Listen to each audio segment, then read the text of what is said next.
Scars. In plastic surgery, we wish we didn't get them, but unfortunately scars are going to happen with any type of surgery, and plastic surgery is no exception. The way that we try to minimize scarring is through basically the way we make the incisions and also the way that we do closures, or where we hide scars, because sometimes no matter what we do, like liposuction, etc., it makes a scar that doesn't look good, so we try to camouflage it in shadow lines, underwear lines, etc.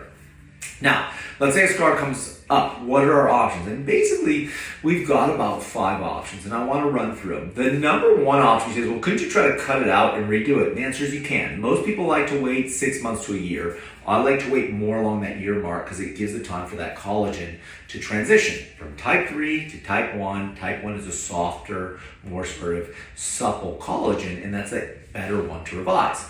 But you say, well, couldn't it just possibly just rescar? And the answer is yes. So honestly, I think Excision is taking a large backseat on scar revisions for many reasons, and mainly the one of, hey, it can come back.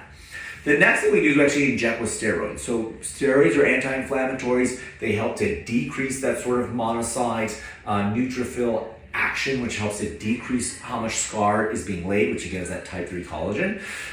What are the negatives of steroids? Well, sometimes it just doesn't work. Sometimes it can bleach the skin, or sometimes it can thin the skin. So we usually like to start with a low dose, gradually work our way up, but there's a limit to what can be done.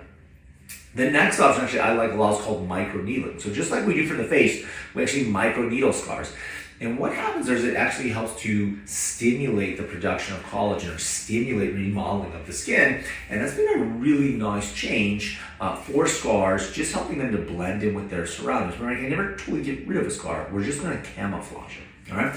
Now, once we go from there, we start to move into a little bit higher territory. And one of the things I want to talk about is actually in the dermatology world, they use a lot of 5-FU or 5-fluorouracil, which is actually a chemotherapeutic agent for skin cancers. But it's been really amazing at what it can do for actual scars. And we ourselves have been slower adopters, but we've begun to adopt it in plastic surgery itself. Actually, the results are really cool. So I also like to use a little bit of 5-FU.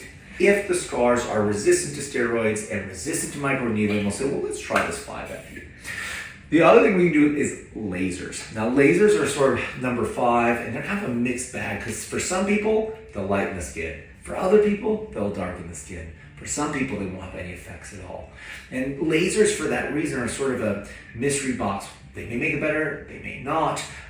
It's always sort of, I think, the option of last result. So if I'm going in order, I go steroid injection, 5-FU or microneedling, excision, and finally lasers.